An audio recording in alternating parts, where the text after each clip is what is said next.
সংক্ষিপ্ত সফরে ঢাকায় এসে পৌঁছেছেন মালয়েশিয়ার প্রধানমন্ত্রী আনোয়ার ইব্রাহিম। শুক্রবার দুপুরে তাকে বহনকারী বিমানটি শাহজালাল আন্তর্জাতিক বিমানবন্দরে এসে পৌঁছালে তাকে স্বাগত জানান অন্তর্বর্তীকালীন সরকারের প্রধান উপদেষ্টা ডক্টর মোহাম্মদ ইউনুস। এ সময় মালয়েশিয়ার প্রধানমন্ত্রীকে গার্ড অব অনার দেওয়া হয়। ডক্টর ইউনুস অন্তর্বর্তী সরকার প্রধানের দায়িত্ব নেয়ার পর মালয়েশিয়ার প্রধানমন্ত্রী প্রথম শীর্ষ নেতা হিসেবে ঢাকা সফর এসেছেন।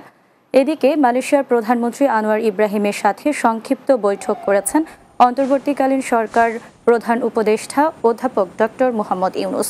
শুক্রবার দুপুরে হযরত শাহজালাল বিমানবন্দরে বৈঠকটি অনুষ্ঠিত হয়। বৈঠকে অধ্যাপক ইউনুস ঢাকায় তার পুরনো বন্ধুকে স্বাগত জানাতে পেরে উচ্ছ্বাস প্রকাশ করেন।